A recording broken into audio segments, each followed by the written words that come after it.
Something big is brewing in Toronto as Brad Treliving has placed Ryan Reaves on waivers to open up cap space as multiple insiders have linked them to huge players going into deadline with the likes of Mikko Rantanen. Brad Treliving is going all in this year on the trade deadline, and we have so much to break down with implications going in the cap hit and everything in between. So you're not going to want to miss this. But before we get into that, we're so close to 12,000 subscribers. If you guys are enjoying this free NHL content, make sure to go down and hit that subscribe button. We'll give you updates from not only this year's trade deadline, but everything else for the rest of the year. But Josh, we got to hop straight into this today, where we did see from Elliot Friedman, the Toronto Maple Leafs have placed enforcer Ryan Reaves on waivers today, which is really teeing up the Toronto Maple Leafs opening up even more cap space going into this year's deadline. Now, we also did see Friedman on Sportsnet 590 saying it sounds like Brayden Schenn, Brock Nelson are at the top of the list for the Toronto Maple Leafs. Lawton is a possibility, and so is Mikko Rantanen. Now, looking at this, what is your initial thoughts on just the Leafs finally going all in, it seems, at this year's trade deadline?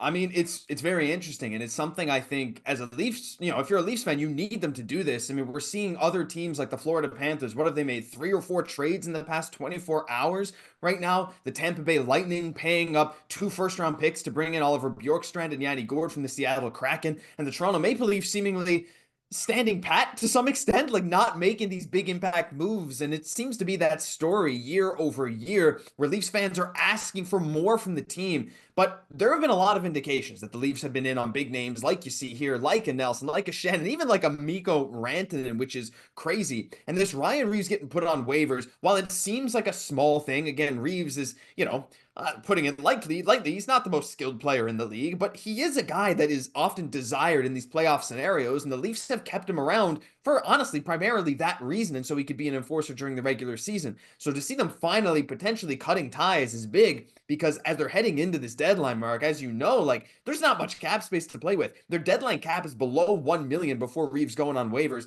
and if he doesn't clear waivers, you can still bury $1 million of his contract in the AHL, and if he does get claimed, you free up even more. And, with guys like Rantanen, who carries only that 2.7 million hit with retention and stuff going around, this to me does signify that with the deadline just 24 hours away from the time we're recording this, Brad Treliving's trying to pull some cap shenanigans to try and open up space. The Leafs have some other big names that they can move off their roster for some big money, like, I don't know, maybe like a Max Domi or something. So to me, this is the first thing when you're going after a guy like Schenn, you're going after a guy like Rantanen, you look at this roster now, this is just the first domino to fall in what my mind will probably be a bigger Leafs trade deadline than we've seen in a few years. Because, I mean, the biggest thing is, and looking at some of the names, like you said, Mikko Rantanen, someone that everyone around the league knows, a Stanley Cup champion, 100-point player, perennial 40-goal scorer. It seems like Rantanen at 6'4", we know he's a playoff performer. He is a rental. Now, I will go into the second rental real fast, as well as Brock Nelson. But looking at these two names, Josh, we know there's so many teams in the Winnipeg Jets have been linked to Nelson. We've seen Rantanen linked to everyone under the sun, it seems like. But with the Leafs having the leverage, having this deep playoff roster, a roster where, yes, they don't have a lot of cap space, but you have the assets to make a move. If you're Brad Treliving, would you look at one of these guys and say, hey, I don't care if Mikko Rantanen has an extension, we need him on this team?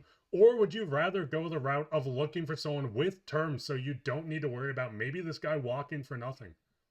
I mean, I think it depends, because at this point, look, the Leafs still have a very solid roster that is still primed to compete for a few years. While, yes, there's been a lack of playoff success, you have a guy like Nylander, you have a guy like Matthews, yeah, but I know Marner and Tavares, pending free agents, whatever, but, there's a decent likelihood they'll come back. Right now, Matthew Nyes is kind of exploding now as a new first-line option who's going to have over 30 goals, right? So you have these kind of guys that are ready to compete for a while, but at the same time, the future is never certain. You see a lot of other teams are in the Atlantic Division, like Florida and Tampa and Toronto, all have the 3 best records in their last 10 in the East. This is a bloodbath at the top of the Atlantic, and if you want to make that push for a Stanley Cup, I don't think you can really be picky, especially when teams like Lightning are basically mortgaging their future to get assets that they know will help them win now. You win a cup, you forget about it down the road. I think going all in, Look, I don't know what it would cost for the Leafs to get a guy like Rantanen. You have to imagine Carolina is asking for Nyes plus, like just to recoup some of the losses, which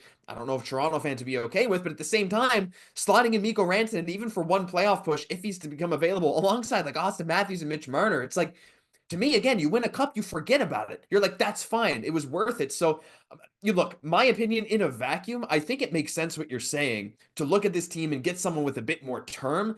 But like right now, even if a good rental becomes available, like a Rantanen, like a Nelson, and it's a reasonable price that you can afford to pay, you can make work with the salaries, whether you get a third party to retain or however you make it work. In my mind, if you're Brad Treliving, you have to do it, or else you're going to lose a lot of good faith with the Leafs fans. And the biggest thing is there's more names like we've seen on the list. Brayden Schenn is Yeah. another option, 6'1", 33 years old. The biggest thing with Brayden Schenn is yes, his numbers aren't as flashy. He played with Craig Brewing when he won a Stanley Cup in St. Louis, but the term is the big thing. 6.5 million a year, 5 of 8. So you have Brayden Schenn locked up for the next 3 years on this Leafs team. I mean, looking at this and going into the cap space, yes, you need to clear up room. If you clear $1 million with Reach, you still only have 1.8. But looking at this Leafs team, they do have a lot of guys you can kind of move on from. Max Domi's name has been floated around not only by fans, but the media itself. You can see also options maybe on defense if you want to move on someone like Connor Timmins. Hockenpah hasn't played all year. You see the lineup. There's some guys missing. Pacioretty's currently on LTIR. Tanev is out right now. But this is a deep Leafs team, the top in the East right now. In the past 10 games, like you said, they need to do something to stay in this race. As you said, and I don't want to repeat you, but looking at Tampa and Florida, they're in an arms race right now. Why shouldn't the Toronto Maple Leafs be in the exact same situation where they have a better record? They have better talent. Yes, you lose some young guys, but you still have young talent and Matthews and Marner. And listen, they're not in their early 20s, but you have guys in their primes, entering their primes.